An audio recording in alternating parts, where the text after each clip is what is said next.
عين الزانن عين الزانن عين الزانن عين الزانن عين الزانن فغرام تحديد الناس يكون الناس يكون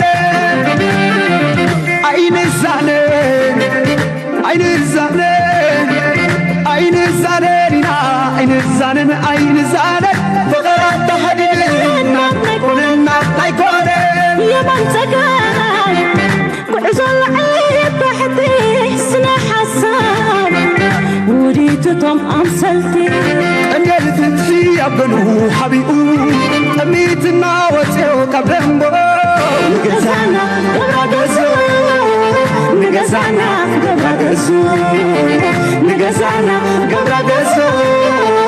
أميتنا وسيو كبرمبو مسمطنا راي هاريبو غلاي أقتدو أبلاي عين مسددة عين صلاتنا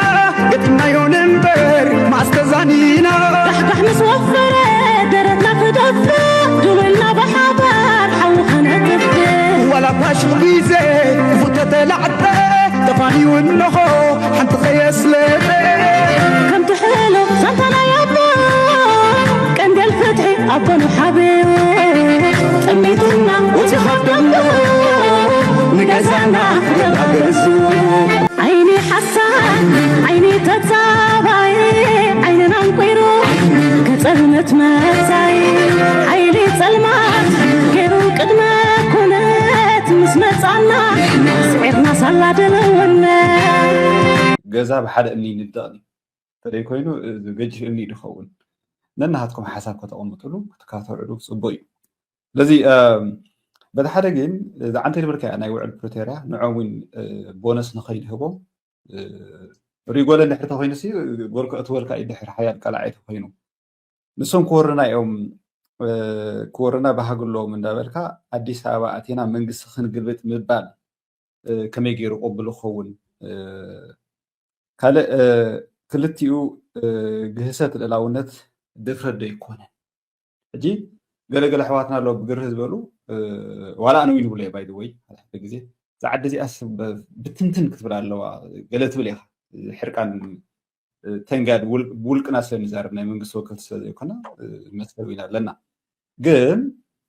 مس حدا واحد نهر أكل إثيوبيا نهر تخينا which is كل تجريس أكل إثيوبيا تينا إحنا خمس حدا سريح ناس نخمزي إن أبي كن قلبوتو نزبل حساب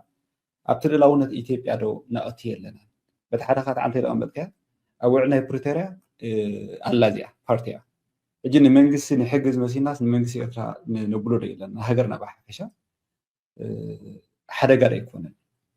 حزب مس حزبي تبع يسيف اللتني of course أو صراحة اللي قبلنا كل سب البنيان نزارب لنا تجارو نحنا تلاقتهم كم زي كنا حفيش حزب إثيوبيا زبيرتات تلاقيهم كم زي كنا فوت يقبوا أو إنك سرح عبيون هسرح يمكن عير لزق بقى كويني يسمعني نياتو كلتي هزرتات سرعات خيل أبي إرتراز له أبي تجري له أمن أبي إثيوبيا له أو أمريكا له من قصي من سرعات غيري تهزبق النباري كم ساستين زخانة نبار السلام بقى خمسة موالنا خن قايع عليه كنا خن واقع عليه كنا نبار السلام نخمت بإثيوبيا بنهاتهم صور لهم نحن خابنا نصر حدنا تم أكتيفيست قابزي كعيل لهم يجينا بزين كل سنة بتهات يرجع حوالي ذاك من اللي دخل داني سقات بدي أعرف وقتي زرباناتك ولا تحتوي غنتريتو كله تصبغيو تحتون كموك حتى تلوز قباء نتبونيو ونياتو بزوح سب سمعيت كسلة الزارب تصبغ لها أتي سأقام أبزينات نازلو كنتات إثيوبيا زبها الهاجر أنا حدا كابتي زقط عني كنتات كريو غلغو تارجع إيرتراسي ولا حان تخد جورنا يتخلني عقم اللوا كجورو جنا يكلوني مغنياتو نزجبروا عالمي يخد صابو ميلوم زو السنيوم تبدي خاني نحنا بكل جنباراتنا من إسياتنا كوفي لهم دوباتنا كحلو غلوسهم محلا ويدليوني you know why إيرترا حقي تتحسني لهم سلزلو حدا كابتي أنزانا إيرتراويان كازيو نساتهم حقوا نقطع سو they have no problem حيل ترايم سينوم مدلا مكوان دايا بي ومبر حق فريهم يكون trust me مع التأبي أنا زبلون هاتي قمقام نايفانو قداي كلهم علامات مزيوم نعاشم قيلنا يلوم نفانو بروتو كم زور تغيرمو شنه بروتو كم زور تغيرمو ناي واحد ما بزخونه من قد يفرقهم قابيدي قال كفال نايت بوليتيكا حيزولو زينتي ناي تግራይ ወታደራዊ ዓቕሚ ንክርምስ እንዲዩ ዝደሊ ዘሎ እዘን ሰለስተ እዚአን እንድሕር ኮይነን ኣሎ ኣቢ right now ኣብዚ ቅድሚ ቅርብ ጥለይ ሰዓታት ዝርዮ ዝነበርኩም ጀዋር መሐመድ እንታይ ፖስት ገይሩ ነይሩ ሰራዊት ዘለዎ እኹል ስለ ዘይኮነ ብሓይሊ ኮንስክሪፕሽን ብሓይሊ ግዱድ እስክርና ኣታታትይሎ እንታይ እዚ ኣቢ ኣሕመድ ውሽጣዊ ዳይናሚክስ ዳይ ቁፅፅር ኣብይወት ህዝቢ ድማ ምድጋፍ ኣብይ ወንበር ዓለም ለኻዊ ሕጊ they don't give a shit about this እዚ እቲ ኣነ ዝስማዓኒ ንሕና ኤርትራ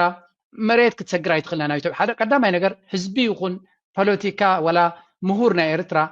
ካብ ዶብ ናቱ ወፃኢ ሓንቲ እምኒ እውን ኮስስ ዘሊ ይኮን እምበሽ ቐማ ንሰላም ኢሉ ነቲ ዶብ እውን ገዲፍዎ ክርሕቕ ዝኽእል እዩ ኣብ ኤርትራ ዘሎ ህዝቢ መንግስቲ ሰላም ዝደሊ እዩ እቲ ናትና ፀገም ኮይኑ ዘሎ ኣነ ዝርዮ ግን أبي أحمد سكوينات كات كلوزنا تجراي تاجروا سكتي وعل بريتوريا تفرم سبلا تاجروا سرايت إيرترا بروتو هيزو أبو كوفي لقله سرايت هيزو هادي موتي سلامتاي he doesn't care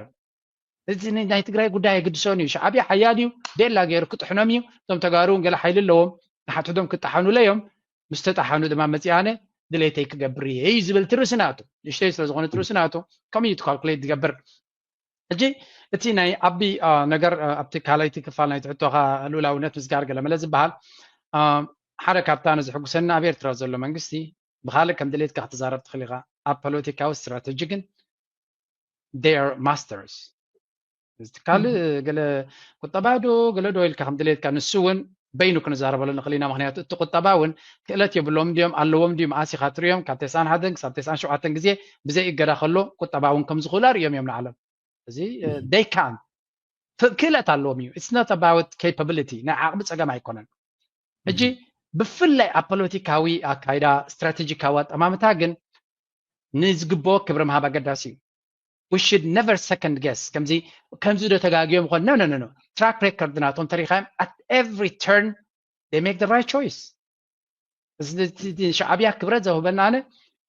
7 ዓመት ወይ 3 ዓመት ኣብ ስልጣን ፀኒሖም ኣለውቲ ሰውራዊ ወለዶ እንድሕሪልካ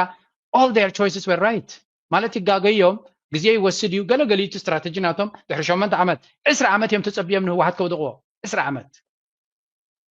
ተዲኻነ 10 ዓመት ኩሉ ዓይነት ዋጋ እናተኸፈለ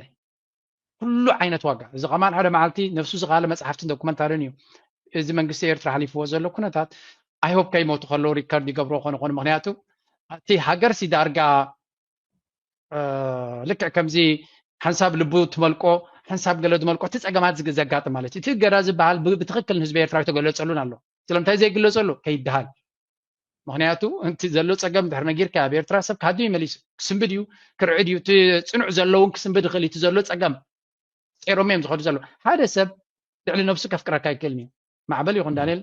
ልዕሊ ነፍስኻ ንሰብ ክትገብረሉ ይትኽእልኒ ኢኻ ጽቡቕን ኣይኮነን እቲ ኣብ ኤርትራ ዘሎ መርሕነት ንነፍሱ ንደቁ እንታይ ዓይነት ህይወት ይነብር ኣሎ ኢልካ ክትሓቲ ዘለካ ኮምሰሚስ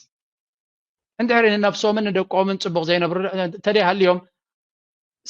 بيناي لوجيك من عايز ጽቡቕ ክገብሩ ላይ ወይ ካብ ነፍሶምን ካብ ስድሮም ላዕሊ ክሓልዩ ላይ ከበገረ ይጽባነ እቲ ዘሎ ኩነታት እሳይ ተፍቅደሎም ብዓይ ነብሩሎም ሕጂ ንመለስ ኣብ ታርስናትካ ሻዕብያ ነዚ ነገር እዚ ከኣትዎ እንድሕር ኮይኑ they know how to do it ኣነ ንኣብነት ኤግዛምፕል ዝቦ ናይ ሱዳን ጉዳይ ቅድሚ 3 ወርሒ 4 ወርሒ አልቡርሃን ኣስመራ ከይዱ ምስ ፕሬዝደንት ኢሳያስ ተራኺቡ ኣብ ጎደናታት ኣስመራ እንታይ ፕሮቪስ ከም ዝኣተውሉ መንግስቲ ኤርትራ ይፈልጥን ግን ተሓጒሱ ንሰም ሱዳናውን ኣው ዘሎ በቃ شعب واحد ولا سراويت حدا حزب حدا زبل قال دانكيرا غيرهم انا مالتي ريبورت غيريا ግን اوكي انتي كم تغبروا كونفيدنشال ثلاثه ورحد يحريو كابتا شعو البرهان اب كباب السودان قتل وفتينا نيرو مش نغميت كخيت اب كباب السودان وش غراغاتي مونيرو اوش تكلت ورحي انت عينت حاجس غيرهم له من حاجز اي دونت نو بس غزيك غلصيو كارتون تقاصير الله and they are saying thank you زي شعبيا if they want they can do كقبرو خمس غولن رلنا إذا أب السودان نبي صحة حيلتات إذا أتي وزر الهجري by the way أب السودان نبى ما غيروه كقبرو خيلهم أب سوماليا وين أب زحشك أو ما أب حواز نبرة ناي إيرترا أصلتين سودو سراويتين يروس لذي كقبرو يخوليهم أب السودان أب إثيوبيا حجي بيناي نجار كتعوتي يقولوا نعلم لخاو حق خيط حسو مش عبيا مكرر لأنني we can just leave it there كما جيركا حق خيط حاسكا نت جيم كتصاوتو تخل دينا اوريدي مغنياتو اب اثيوبيا سوراي كون كان تبغس برت تسكيمو بامايت اشحاز قطر منسي تنسيل له زي تجيم سي بتاع مقليليو نايم حرا اكتيفيستس كل غزي شعبيه دي حق زنايم زولو زلو منكس ايرترا كن كالكوليت جيرو منالبات نعون زير زربحو خوين سلا زير رايو ወይ ውን ከምቲ ዝላቱ ካልኩሌሽንስ አለው ምናቶም ቦታ ካፕቲክልኒ አቡ I really trust them ትክክለኛ ውሳነ ክገብሩ ከም ዝኽእሉ ንሕና ግን እንታይ ክንገብር ንኽእል መጀመርያ ኣነ ናተይ ኩሉ ግዜ ኣብዚ ዝብሎ እቲ መንግስቲ ኤርትራ ከመይ ይፃወት I worry less about it ጥራይ ዘይግለፅ ምዃኑ ገለገለ ከዓ ናሽናል ሴኪሪቲ ካ ስለ ዘሎ ዘይግለፅ ብዙሕ ግዜ ክትሪኦ ከለካ ሓበሬታ ይወፅኒ ካብ ኤርትራ ኢልና ኮምፕሌን ንገብር ንዓይ ሓዊስካ መንግስቲ ኤርትራ ክንዲዚ ገንዘብ ኣብዚ ውፅእ እንተተባሂሉ the next day እገዳ ዘሎ መንገዲ ክቕይርዎ እዮም they already know እዚ እቲ መንግስቲ ሓበሬታ ናቱ ትሕቲ መሬት ክነብር ጥራይ ዝመርፅ ድሕሪ እቲ ፀገሙ እንተተረዲኻሉ ዝኾነት ነገር ነቓ እንተ ተረኺቦማ ይዓብስዋ እዮም ካልእ መንገዲ ክደልለካ ተረኺብካ ይዓብስዋ እዮም ካልእ መንገዲ ክደልዎ ስለዚ እንታይ ክገብር እዩ ዝነግር እንድሕሪ ንዓረ ሪኦም በኣ ክዓብስዎ እንተኮይኖም ምስ መን ይሻርክ ምስ መን ይሰርሕ ክዛረብ ኣይደልን እዩ ንኣብነት ኤሌክትሪክ ንትለና ሶላር ንገዛእ ኣለና እንድሕሪ ኢሉ ነቲ ሶላር ዝሸጠሉ ዘሎ መንገዲ ዕፀው ክብሎ ክእሉ እዮም ተርዲሃኒ እዚ they don't have to say ክገብሩ ዝኽእሉ እምበር ክነግሩ ይክእሉን እዮም ምክንያቱ ነፍሲ ወከፍ ዝነገርዋ እታ ካምፓኒ ከይዳ ክትዕፆ ትልኽእል ወይ እውን ፀገም ከምፅኡላ ስለ ዝኽእሉ ስለዚ ኩሉ ትሕቲ መሬት ክኸውን ከም ዘሎ ቀስ ኢሉ ክርዳእኒ ጀሚሩ እምበር ሓደ ካብቶም ኮምፕሌን ዝገብር እየ ስለምንታይ ህዝቢ ኤርትራ ብወቅዕ ዘይግለፀሉ ሕራይ ሎሚ ዝተገሊፅልካ ፅባሕ ኩሉ እቲ ዝነበረ ተተዓፂኹ እንታይ ትገብር ምክንያቱ ኣንፃርና ዘሎ ሓይሊ ኢትዮጵያ ኣይኮነን ኣሜሪካ ዝበሃል ሓይሊ እዩ ኣሜሪካ ዘየፍርሆ ሃገር ኣብ ዓለም የለን ቻይና ባዕሉ ብሰንኪ ኤርትራ ምስ ኣሜሪካ ክባስ ኣይደልን እዩ ቻይና ሜቢ ፓርትነር ናትና ክንብል ንኽእል ኢና ራሽያ ፓርትነር ናትና ኣሜሪካ ዝኣክል ብሰንኪ ኤርትራ ክዋጉላ ክባእሱ ግን ኣይደልን እዮም ኣትሊስት ሕጂ ኣቲናዮ ዘለና መድረክ ቁርብ ተስፋታት ኣለዎ ምክንያቱ እቲ ጋፍ ኣብ መንጎኦም ዘሎ ኣፀቢቑ ገፊሑ ስለ ዘሎ ኣብ ዩኤን ካብ ነፍሲ ወከፍ ሃገር ተመሳሳሊ ድምፂ ስለ ዘሎ ንድምፂ ናይቲ ሃገር ንኸይከስሩ ነተን ሃገራት ክማጎቱ ወይ እውን ትክክለኛ ውሳነ ንክገብሩ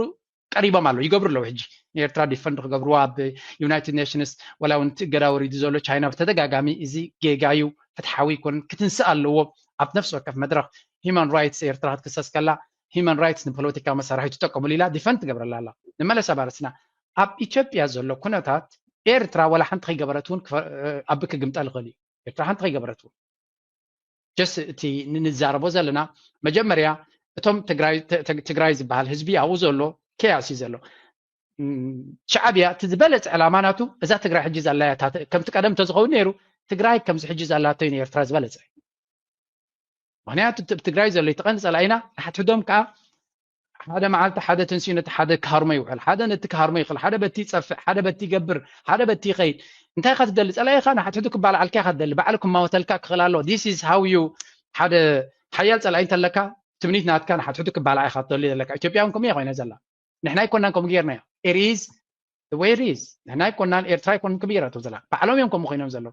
ሕጂ ንሕና እንታይ ኢና ክንገብር ዘለና መጀመርያ ናተይ መወዳእታ ሓሳብ ላይ ሎሚ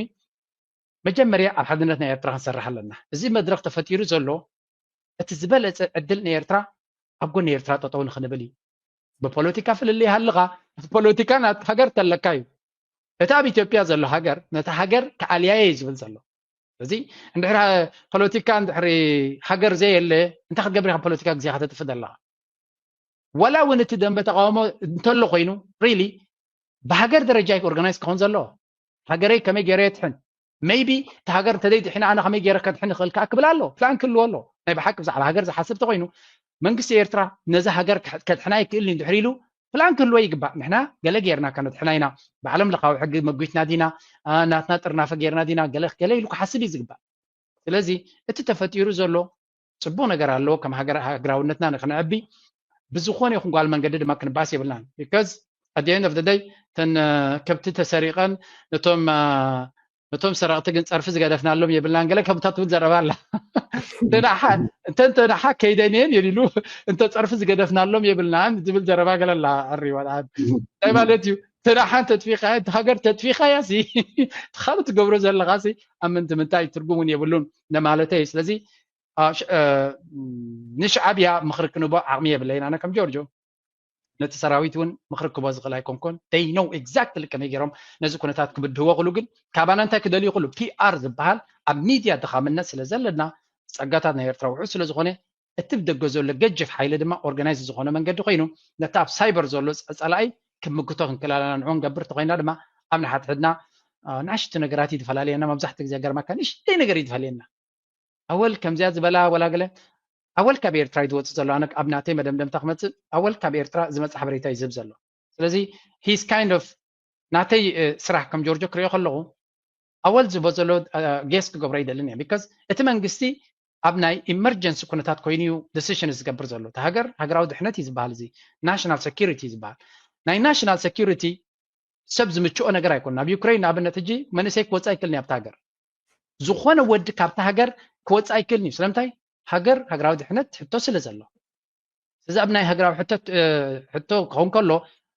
ዲቴይልስ ኣይተሓትትኒ ኢኻ ስለምንታይ ከምኡ ኮይና ይትብልኒ ኢኻ ምክንያቱ ንድሕነት ናይ ሃገር ስለ ዝኾነ ዝግበር እቲ ድሕነት ካብ መን እዩ ናይ ሓሳብ ኣይኮነን ዘሎ ኣቢ ከጥፍኣኩም እየ ወደብኩም ክወስድ እየ እንተኽኢለ እውን ነቲ ሃገር ክወስዳ እየ ዝብል ፀላኢ ስለ ዘለና ነቲ ሃገራዊ ድሕነት ተባሂሉ ዝወሃብ እንተኽኢልና ክንሕግዝ ክንክእል ኣለና ግን ኣብቲ ናይ ተፋሲል በዚ ከምዚ ኮይኑ ስለ ዝበለ ሰብ ከዓ ከም ሓደ ዓብ ሓጢኣት ተፈፀመ ጌርካ ኦቨር ብሎውን ዝኾነ ግብረ መልሲ ድማ ክውገድ ኣለዎ ኣይነው ነዊሕ መልሲ ይበካ ኣለኹ ግን እቲ መንግስቲ ኣብ ኤርትራ ዘሎ እንታይ ከም ዝገብር ዝፈልጥ እዩ ዝተመኮረ ድማ እዩ ሓድሽ ፀላኢ ኮነን ዝመፅኦም ዘሎ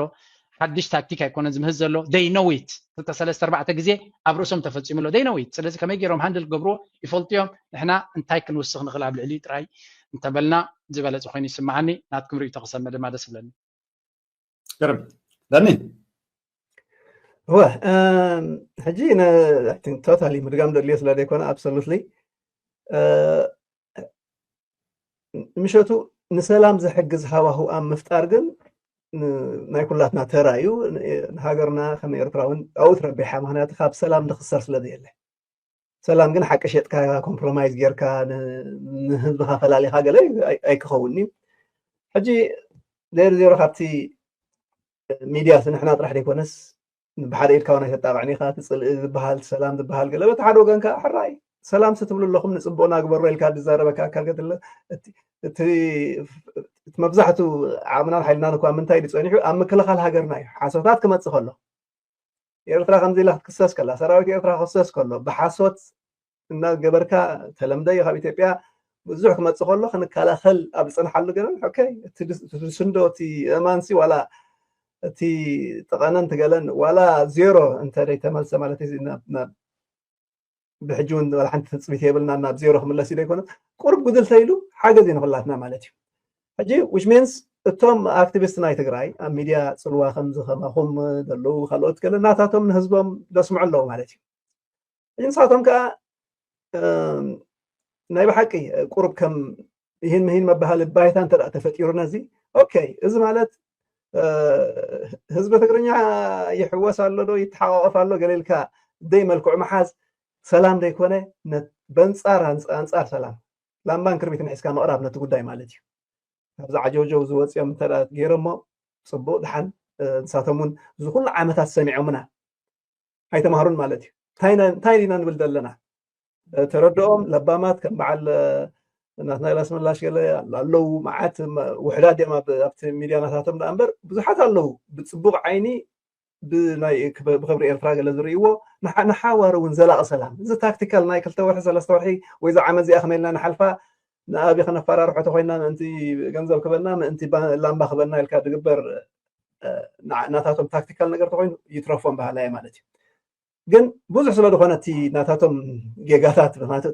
እቲ ኢሊት ናቶም ዝገበሮ መቸም ትግራይ ጠቐመን ኢትዮጵያ ይጠቐመን ናብ ገለ እትዩ ብዙሕ ናባቶም ክንፅዕኖ ንኽእል ብዙሕ ነገራት ኣለና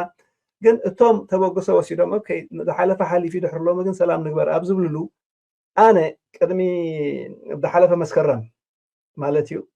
ሽዑ ኣብ ኮሚታት ቁርብ ዝናይ በዞም ኢሮብ ዘለዉ ዶ ሰላም ደወ ገለ ትበሃል ቁርብ ዝታናኸፍ ነገር ነይሩ ካብቲ ናይ ናትናኤል ከይደ ድበልክዋ ክዝክራ ደልየ ማለት እዩ ሕጂ እውን ሰላም ባህል ኣሎ ሕጂ እውን ናብ ሰላም ግን ንዓቶም ክርድኦም ትኽእል ብቐሊሉ ክንብሎ ንኽእል ኤርትራውያን ጀነራል ንክብል ከለኹ ማለት እዩ ገርህታት ኢና ገርህ ማለት ግን ዓሻ ኣይኮነ ገርሂ ላይክ ኦኬ ሰላም ትብሎ ኣለኹም ፅቡቕ ከተታልሎ ከለካ ምስ ረኸበካ ግን ሽዑ ኣይምሕረካኒ ማለት እዩ ምክንያቱ እሱ ኢኻ ንፅላእ ሕጂ እንዳታለልካ ንኤርትራ ከምዚ ጌርካ ተቀባጥረሎም ሕጂ ካብ ክሳብ ንላዕሊ መፂኻ ኣብይ ዓሰብ ብላ ኣሎ ስለዚ ንዑ ሓግዙና ገለ ዓይነት ኮሚታ ሽጣራት ምስ ኤርትራ ኣይሰርሕን ቅድሚ ሕጂ ሰሪሑ ይፈልጥ ኣብኡ ግን እጋግኦም ኩላቶም ንሳቶም ሕጂ እንታይ ክብል ደልየ ኣብዛ ቁርብ ትቃላቐል ዘላ ናይ ሰላም ቶም ተባዓት ዘለዎም የኸማን ደብለኹ ቶም ወሲዶም ዘለው ሕራይ ዝሓለፈ ሓሊፍሎ ድሕሪ ሕጂ ከዓ ድመፅ ደወሎ ዘሎ ከዓ ብሰላም ምእንቲ ክኸይድ ኢሎም ተበገሱ ፅቡቅ ግን ኣብኣ ከሎ ጌና ድጋገይዋ ነገራት ኣብና ኣላ ሓደ ብዛዕባ ናይ ኤርትራ ናይ ወፃኢ ጉዳይ ፖሊሲ ኢና ንብል ዘለና እዚ ኤርትራ እንታይ ትመሓደር መን ድመሓደራ እንታይ ኢና ንገብር ቁጠባና ፖለቲካና ገለ ንዑ ይኮንና ዲስካስ ንገብሮ ዘለና እንታይ ማለት እዩ ኣብ ናይ ወፃኢ ጉዳይ ክኸውን ከሎ ኤርትራውያን 100% ብሓንሳ እዩ ስለዚ ኣነ ምስ ህዝቢ ኤርትራ ሰማማዒ ምስ መንግስቲ ኤርትራ ግን ኣይሰማማዕኒ እንዳበልካ ተኮይኑ ይትረፍካ ኣብ ሃገራዊ ጉዳይ መፂና ኣብ ናሽናል ሴኩሪቲ መፂና ፅባሕ ንጎኮ እቲ ናይ ባሓቂ ደድሕነና ካባኻትኩም ካብ ኢትዮጵያውያን ማለት እዩ ሰራዊት ኤርትራ እዩ ሰራዊት ኤርትራ ካብ መንግስቲ ኤርትራ ይደዝዞ ሕጂ ኣብዚ ነቃዕ ፈጢርካ ነቲ ህዝቢ ናተዩ እቲ መንግስቲ ብሓደ መዓልቲ መፂኻ ክወስእ ገለ ፈርሶ ኮል መን ኮንካ ካልኣይ ከዓ ናይ ዕሽነት ምልክት እዩ ቁም ነገር ክገብር ዘለና ሃገሩን ዓዱ ገለ ከምኡ ይብልኒ ወላ እቲ ሽጣራ ተብሎ ክትክእሉ ኣለካ ነው ድኾነ ኮይኑ ብዛዕባ ናይ ምክልኻልን ሃገራዊ ረብሓን ኤርትራ ክንብል ከለና እቲ ምስቲ መንግስቲ ወሲድዎ ዘሎ ስጉምቲ ንዑ ድፃባ ተኮይኑ ህዝቢ ኤርትራ እውን ኣይክድግፎኒ ማለት እዩ ስለዚ ኣብ መንጎ እዚ ነቃዕ ደ ምግባር ካልኣይ ጥር ኢልካ ኤኮል ይበሃል ጥር ኢልካ ናይ ካሕሳዶ ናይ ጀኖሳይድ ዶ ናይ ገለ ፈርስ ኦፍ ኦል እዚ ኩሉ ሓሶትን እዚ ኩሉ ጠቐነን ስዒርናዮ ብሕጊ ስዒርና ብሓይሊ ስዒርና ሕጂ ከዓ ኣብቲ ናይ ሰላም ለመፅእ ንስዓር ክንብል ከሎ ሓቂ ትስዓር ማለት እዩ ኮይ ሓቂ ትንገስ ማለት እዩ ኮይ ብሓሶት መፅያ ኣይተሳዕስዕ ማለት እዩ ግን ብዓይኒ ናቶም ኮሚታት ድብል ክደጋገም ፀንሐ ቃላ ስለ ዘለዎም ንዑ ከምፅዎ ክእሉ ገለ ግን ከምኡ ክንብል ተኮይንና ብዛዕባ ካሕሳን ገለን ክበሃል ተኮይኑ ብዛዕባ ኢትዮጵያውያን ኣብ ኤርትራ ደውዓልዎ ግበር ተኮይኑ ዋላ ወያነ ኣብ ስልጣን ከለዉ ድሓለፈ 20 ዓመት ኣይ ሰላም ኣይውግእ ገይሮም ደምፅዎ ሃስያ መዕቀኒ ክንገብረሉ ተኮይንና መጋበርያ ጌርካ ኢትዮጵያ ብዓባያ ኣብ ዝሓለፈ 50 ዓመት ኣብ ዝሓለፈ 80 ዓመት ድገበረትና ክትመን እንተደኣ ኮይኑ ሓደ ፅንፅያን ብዕራይን ይድኸውን ዘሎ እቲ ውድድር ሕጂ እዚ ትማሊ መዓልቲ ቶም ሓሰውቲ መፅኦም ኣነ ኩሕስዮ ነይረ ከም ዝበሃል ኮነ የለን ብዓብዪ ከዓ ብኢንተርናሽናል ኮሚኒቲ ኹን ብሳልሳይ ኣካል ትፀራ ይኹን ዋላ ሓንቲ መዕለቢ ዘይብሉ ኣልዕል ኣቢልካ ጥንቁር ኣቢልካ ድግበር ክስታት ነበረን ዝሓሶታት እንደጋደገምካ ነቲ ኤርትራዊ ህዝቢ ከም ጥዑይ ነቲ ሰራዊት ኤርትራን መንግስቲ ኤርትራን ከዓ ከም ሕማቅ እንዳገበርካ ድግበር ሰላም ኣይክህሉን ታክቲካ ክትብሎ ኣይትኽእል ስትራቴጂክ ክትብሎ ኣይትኽእል ማለት እዩ ሳልሰይቲ ዝኾነ ይኹን መቸም ኤርትራ ሃገር እያ ሃገር ከዓ ናታ ክብረት ኣለዋ which means ኤርትራ ምስ ኢትዮጵያ ጥራሕ ሰላም ክትገብር ትኽእል ፒሪድ ምስ ሃገር እያ ትገብር of course ህዝቢ ንህዝቢ ኣይንዓሹ ኣብ ሕምቃ ኣይንእቱ ትብል ኢኻ ግን ንምሸቱ ኤርትራን ማዕረ ሌቨል ናይ ሓንቲ 500 600 ደይ ትኸውን ትግራይ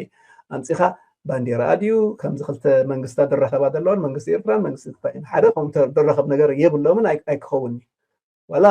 ዝኾነ ዓይነት ናይ ስምምዕ ናይ ሰላም ናይ ሃዋህው ገለ ተፈጢሩ እውን ኣብ ከምዚ ኣብ ቦርደር ኣብ ዶብ ድሕሉ ዘሎ ሰራዊትካስ ነቲ ስግሮ ዶብ ዘሎ ህዝቢ ምስኡ ሰላም ገይሩ ኣብ ክንዲ ተፃላእስ ሰላም ገብር ኣሎ ማለት ዳ እምበር ናይ መንግስታት ስምምዕ ማለት ኣይኮነን ከምዚ ኣብ ኣሜሪካ ኢና ዘለና እዚ እቶም ዶብ ድሕሉ ዘለው ወታደራት ናይ ኣብ መንጎ ኣሜሪካን ፖሊስ ኢና ሃማን ከብሎም ቦርደር ፔትሮሊየም ከማኒ ወታደራት ኣይኮኑን ንሳቶም ምስቲ ህዝቢ ዘሎ ሜክሲኮ ፅቡቅ ምርድዳእ ኣለዎ ማለት ሲ መንግስቲ ኮይኖም ማለት ኣይኮነን ሕጂ እዚ ንኤርትራስ ኩሉ ብክብርታታ ከም ሃገር ዝኾነ ነገር ኤርትራ ከምዚ ጌርና ምስ ገለገለ ጌርና ሻዕብያ ገለ ድበሃል ኣይኮነ መንግስቲ ኤርትራ እዩ ኢንፋክት ሎም መዓልቲ ሚያዝያ 17 መንግስቲ ኤርትራ ተኣወጀሉ መዓልቲ ኢና ንዛረብ ዘለና ስለዚ ዓብ ክብረት ክትህብዎ እሞ ብመንግስታዊ ደረጃ ከዓ ዓቕሚ እውን ከምዘየለ ማለት እዩ ነዚ ሕጂ ከም መደምደምታ ክብሎ ተኮይነ ብእንግሊሽ እያ ትቐልል ኣይደነ ብትግርኛ ከም ትበሃል ኤርትራዊ ከም ዝብሎ ከም ንክብሎ ፀናሕኩ ግርህ ዝበልና ሰባት ኢና ንምሸቱ ክዕቅኖ ከለኹ I think እንታይ ድብል we could be your best friends or your worst enemy it's up to you ክትዓራረኽ ተደልኻ ምስ ኤርትራውያን ዋላ መሓሩ ኩኑ ዋላ ኦሮሞ ሁኑ ዋላ ተጋሩ ሁኑ ዋላ whatever it is ከም ኤርትራውያን ደጥዕም ጎረቤት የለን ንዘቁ ሱዳን ሕተትዎ ክትተሃላለኽ ተኾንካ ከዓ ንኤርትራ ሕተትዎ ማለት ላይክ ኣብ ፀልእን ኣብኡ ኢኹም ዘለኹም ተተበፂሑ ማለት ሕጂ ንከምዚ ዓይነት ጥዑም ህዝቢ ብቕንዕና ብስትሬት መገዲ ብገለ ኢኻ ትመፆ ለመጭመጭ እንዳበልካ እንዳታለልካ ይትመፆን ኢኻ ማለት እዩ ከምኣ ተጌርኩም ከዓ ህዝቢ ኤርትራ ዝኩሉ ዓመታት ክሓልፍ ከሎ ዝኩሉ ምናዳ 00 ኢትዮጵያ ንብል ዳ እምበር ተጋሩ ብስልጣን ከለዎ ድሕለፍዎ ዓመታት እዩ ደቕሕረና ሕማቕ ተመኒ ይፈልጥኒ ህዝቢ ኤርትራ መሳኪን ምስ በለ ንዖም ጉዳይ ደይሕልፍሎም ኣብ ኣዲስ ኣበባ ኮይኖም ኮራፕቲ ኮይኖም መራሕቶም ምስ በለ እዩ እዚ ኩነታት ክመፅእ ከሎ እዞም ዓያሹም ህዝቦም ኣጥፍዮም ኢሉ ነቲ ህዝቢ ድድንግፀሉ ማለት እዩ ሕጂ እዚ ፈቃር ህዝቢ እዚ እዚ ገለ እዚ ደይናቱ ሂብካ ድግበር ነገር ኣይኮነን እቲ ሰራዊት ከዓ ካብዚ ብርክዝ ድወፀ ካብዚ በዚ ተዓባብያ ድወፀ እዩ ኩላትና ንፈልጦ ነገር እዩ ማለት እዩ ሕጂ ንሓን ሓለፈ ዕሽነት ኣይዋፃእነኒ ሓድሽ ምዕራፍ ንገንፅል ተደኣ ኮይና ነዚ ኩሉ ድብሎ ፀናሕኩስ ትማል ዝብልዎ ነበረ እኳ እዩ ንቅድሚት ክደግሞ የብሎምን ማለት እዩ ቀሊል እዩ ሰላም ንምግባር እንተደልዮሞ እዛ ሕልኽልኽ እዛ ጥዊዊ ግን ምስ ኤርትራውያን ኣይትሰርሕን እያ ከምኣተ ኮይና ከዓ ኤርትራውያን እውን ይትረፈና ኢሎም ዕፅፁ ከብልሉ ዝኽእሉ ነገራት ኣሎ እየ ክብል ደሊ እሞ ምናልባት ነዚ ተወስኽሉ ተለኩም ይኽብል ደልየ ታንክ ዩ ኣብ ኣኸላሲ ኣብዛ ለንቅነ ሪኢኹማ ትኮኑ ተስፋ ገብር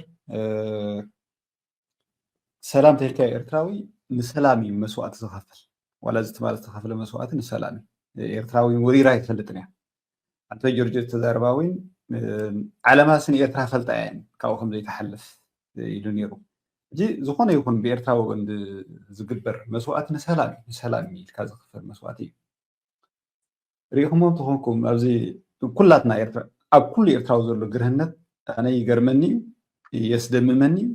ክንመሃረሉ ዘይከኣልና ጉዳይ ኮይና ከዓ ይስማዓኒ ኣብ ዝኾነ ሰላም ኩሉ ፀኒሖም ኣት ሴም ታይም ተሓታትነት ኣብዚ ኮመንቱ ይከውን ፅሑፍ ፀኒሖም ተሓታትነት ጆኖሳይድ ፈፂማ ኣብ ልዕሊ ትግራይ ኤርትራ ክትከሕታ ኣለዋ እዚ የእትው እዮም ከምዚ ትዝርብዑ ኢሎም ፅቡቕ ኣብ መንጎ ደርብዮም ኢልካ ክኸዱ እዮም ሕጂ ንሰላም እንዳገበርካ ንሰላም ክትብል ፀኒሐ ዋላ ንሓንቲ መዓልቲ ዋላ ምስ ሓደ ሰብ ሰላም ዝግበር ይግብር ሰላም ኣብ ክልተ ሃገራት ዝግበር እንድዩ እዚ ቀፃልነት ዘለዎ ኣብ መንጎ ኤርትራ ኣብ መንጎ ኢትዮጵያ እዩ ክልል ትግራይ ኣካል ኢትዮጵያ እያ ግን ዋላ ኣብቲ ዶብ ዘሎ ህዝብና እውን ከዕርፍ ንደልዩ ኢና እሱ እውን ሰላም ገይሩ ወፊሩ ተኣትዩ ፅቡቕ እዩ ግን ብኣና ወገን ተሪእካ እዞም ኣሕዋትና ነንሕሎም ዋላ ብኮመንት ሓመድ ዝሰሓኑ ብወገን ትግራይ ትርአን ኢኻ ከምኡ ኩሉ ግዜ ኣላቶም እዚኣሲ ብኸመይ ክትፍወስ ትኽእል ክልቲኹም እያ ምክንያቱ ሲ ሰላም በቃ እንኳዕ ኮነ ገለ ትብል በቲ ሓደ ከዓ ጌጋ መልእኽቲ ኣብ መንጎ ኤርትራ ሃገር እያ ክልል ትግራይ ክልል እያ እንታይ እንታይ ድበልካ ናይ ፖሊሲ ከምዚ ሰላም መፁ ኢልካ ዝግበር ኣዕናዊ እዩ ዝኸውን ነቲ መግለፂ ናይ መንግስቲ ኤርትራ እውን ንፃውኦ ዘለና ኮይኑ እዩ ዝስማዓኒ ስለዚ እዚአን ብኸመይ ክእረማ ከላ ዘን ክልተ ነጥብታት ጀርጆ ያ ፅብቕቲ ነጥብያ እዚኣ ዋላ ብዙሕ እውን ኮሜንት እውን ብዙሕ ቦታታት ክፅሕፍ ዋርየ ኣለኹ እቲ ዝገርም እቲ ምስ ኣወል ዝተራኸበ ቀዳማይ ካብ ትግራይ እቲ ብርሃነ ሽሙ መስለኒ ብርሃነ ፅሒፉ ነይሩ ኣብኡ ከላ ክትምላእ ጆርጅ ንትግራይ ትግርኛ ኢና ንሕና ንሰርሕ ዘለና እዩ እዚ ንዓና ኣብ ሓድነትና እዩ ነዚ ናይ ኣዝያን ዛ ዓይነት እውን ፅሒፉ ነይሩ ልንቅነ ያ ሕጂ እንታይ እዩ እቲ ክዛረብ ከሎ ንሱ ኣብቲ ዘረባናቱ ፅቡቅ ዝኾነ ኮንቨርሴሽን እየ ኣነ ኩሉ ነገር ኩሉ ቃላት ሰሚዐ ክብል ኣይክልኒ ግን ካብቲ ዝነበረ ዘሎ ኩነታት ካብ ተጋሩ ንሰምዖ ዘለና ቅድሚ ሕጂ እውን ገለገለታት ሰምዓሉ ነይረ ከምዚ ክዛረብ ሳይፅበየኒ ነይራነ ሰባት ኣብ ዝነበርዋ ይነብሩ ኣብ ቀደም ዝነበርዋ ተሓሳስባ ክነብሩ ይክእሉን እዮም መድረክ ክቀያየር ከሎ ሓቀኛ ፖለቲከኛ ከምኡ ዝገብር ዶናልድ ትራምፕ ምስ ፑቲን እዩ ዝራኸብ ዘሎ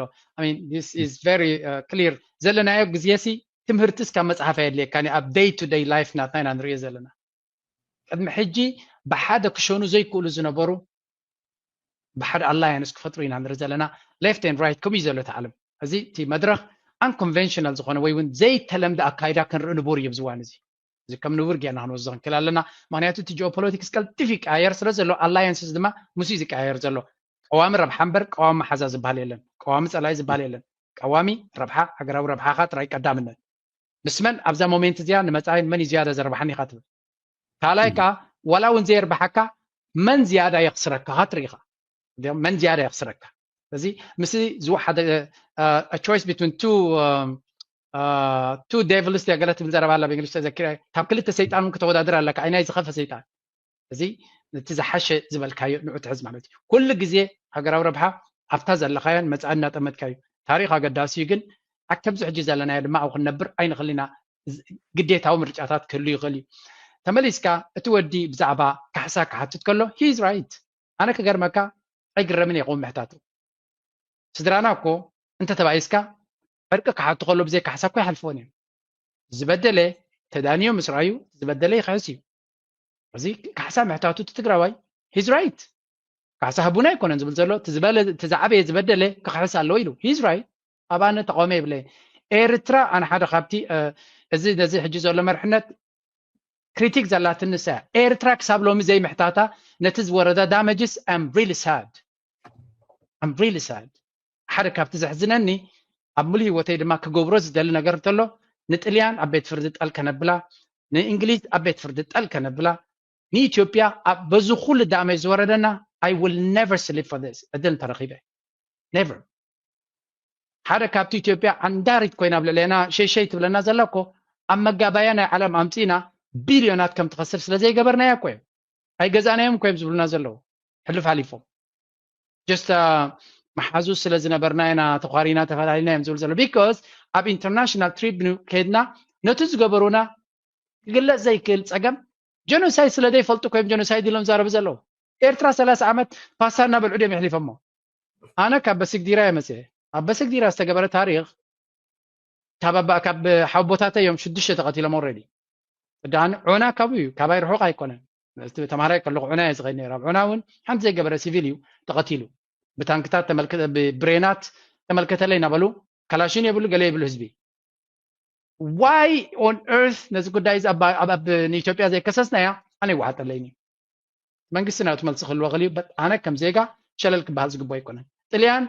سوس عمت كم دليتها تبليت أتلو نسبة إيرترا أنت خوينا دامج زي كفلت له تليان نيتوبيا حمش عمت نايز جزات اللاجن أب حمساتات مليونات فرانكا داي تليان كحساتها مليونات يزبلا كذا له سلزي تجارو محتاطة الرايت تبديلهم تقينهم مجابينا علم تفليتوا إيرترا تبديلاتهم كينا على إيرترا كم داي بدلتهم رجس أنيان دي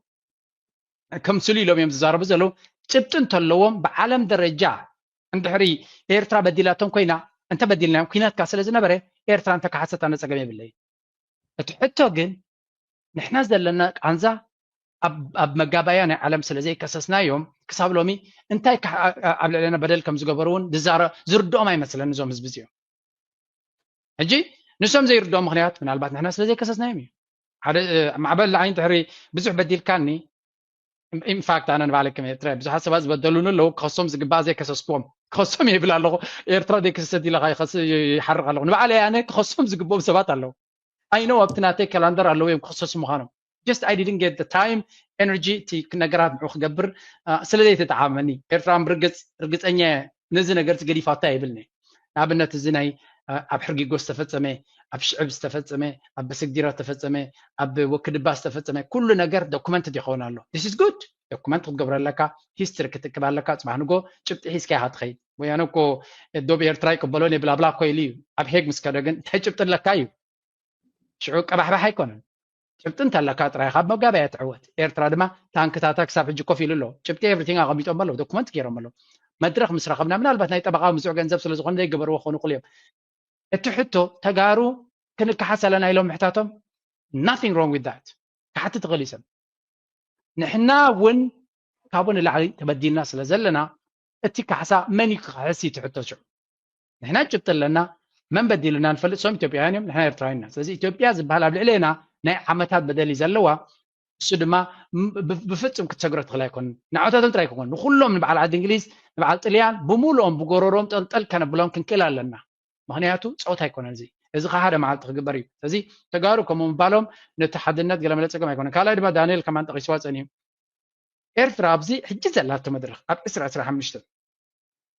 مستجارو تسلا تعرار خط رغبنا قريب الله we know that سبت زبكا كنت اللوي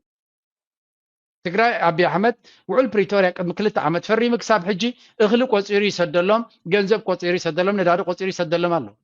ከምኡ ይኮነ ነይሩ ትውዕል ድሕሪ እቲ ውዕል ፕሪቶሪያ ብዙሕ ሰብ ሃሊቁሉ ኣብ ትግራይ ብዝተፈላለየ መንገዲ ዋይ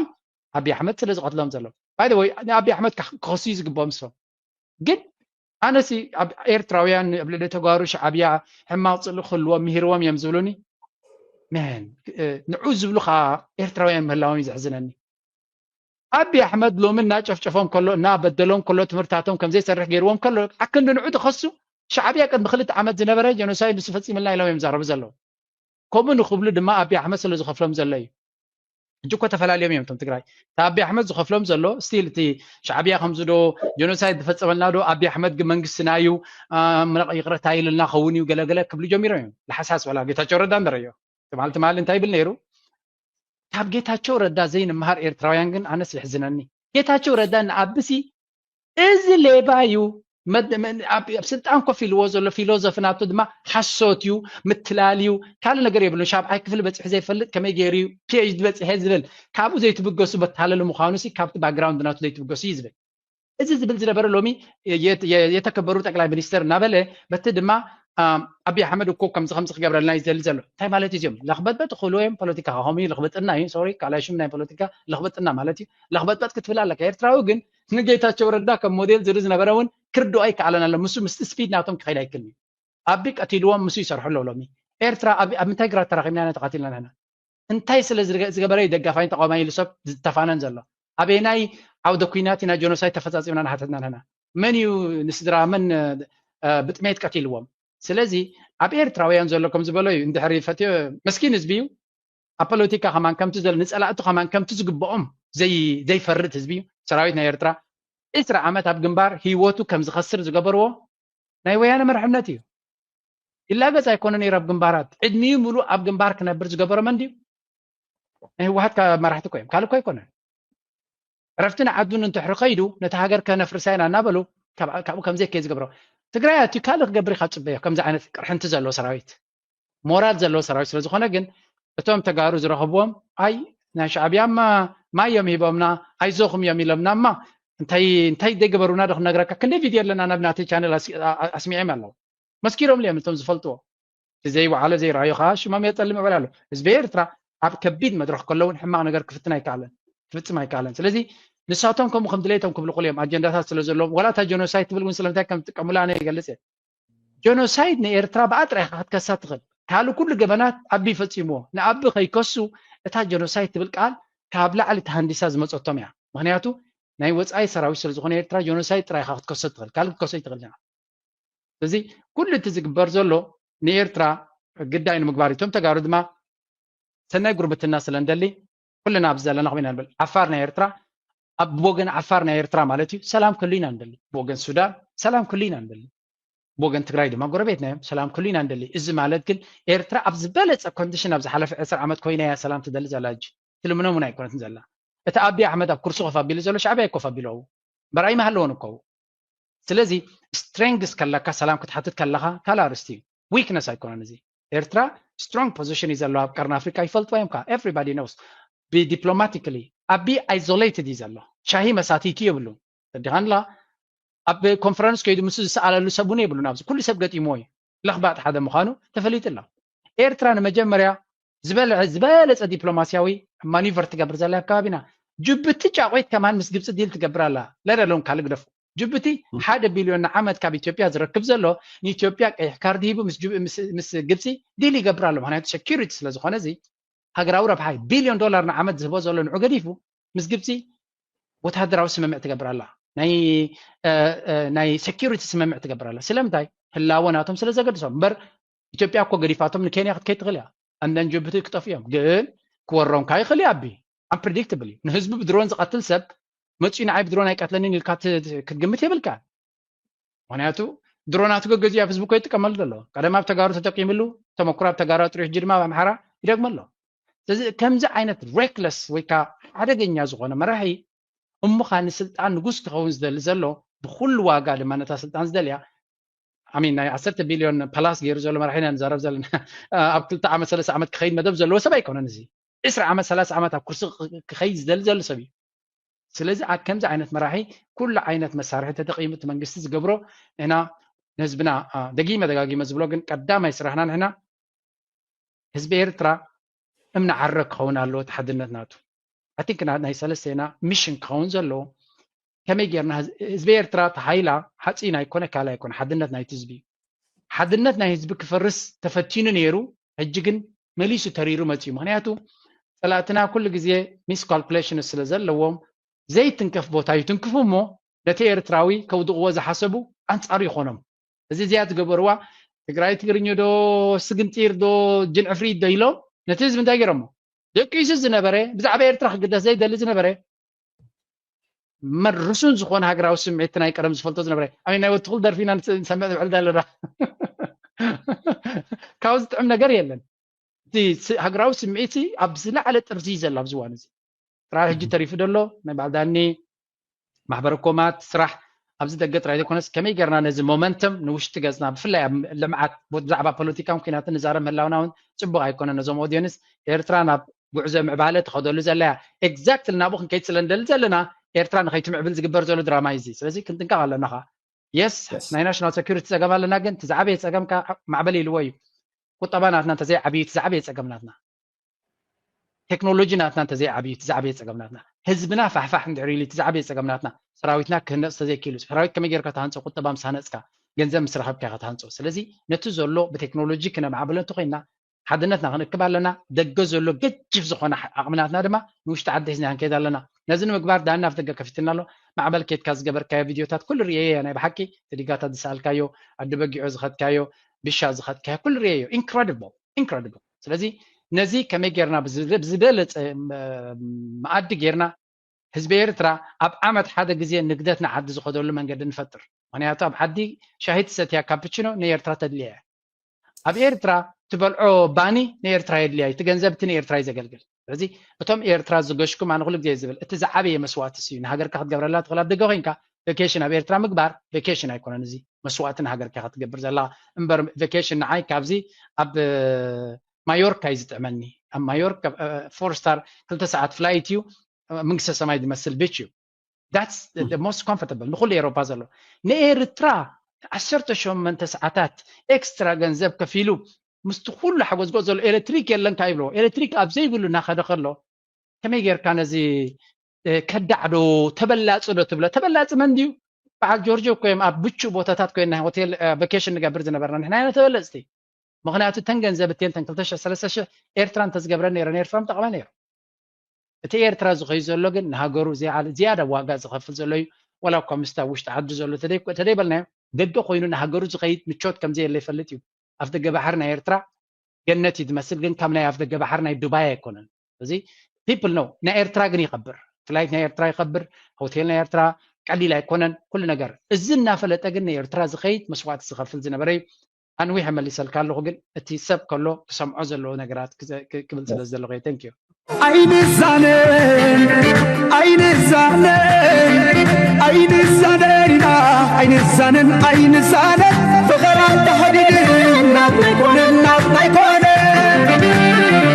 عين الزانين عين الزانين عين الزانين عين الزانين عين الزانين فغران تحديد الناس ما يكون الناس ما يكون يا من تقال وعزل عيب بحدي سنة حسان وريتهم أمثلتي أنا لتنشي أبنو حبيبو أميتنا وسيو كبلمبو نقزانا قبرقزو نقزانا قبرقزو نقزانا قبرقزو أميتنا وسيو كبلمبو مسمقنا راني هاريبو غلاي أختيتو أبلاي عين مسددة عين صلاتنا قدنا يونمبر ما استزانينا كحكح مسوفرة درتنا خدفة دولنا بحبار حوخنا كفة ولا باش بيزي فتت العدة تفاني والنخو حنت خيس لبي كم تحلو سنتنا يابا كان قال فتحي أبن حبيبي سميتنا وتخدمنا نجزانا نجزو عيني حسان عيني تتابعي عيننا نقيرو كتلمت مساي عيني تلمات كيرو قدما كنت مسمصانا سعيرنا صلا دلونا دلونتنا دلونا دلونتنا دلونا دلونتنا دلونا ذهبنا هلاونا دلونتنا دلونا دلونتنا دلونا دلونتنا دلونا ذهبنا هلاونا دلونتنا نديو ما تلسفتنا يو خبلنا نديو يو خلنتنا وتروح تنكب وتروح تدال عدم كغوسكيس كاس ماسكي كاسالو وتروح دلوات حدا مسرح كنا سكرنا يو عمر كبرى سكرمتنا وتروح لنا كاسكاس كبرتاتنا من غاس نقرنا زدلي بدلو جاتنا سيات دالويو أبوانا سلو سيات دالويو كبتاتنا سلو تمالين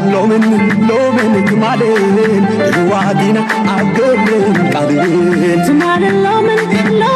تمالين الوادينا أقرن قادرين أبسناتنا قطري أبسناتنا منبار دهر حصاب نفسار بخارينا التكبار تمالين لومن تمالين الوادينا أقرن قادرين تمالين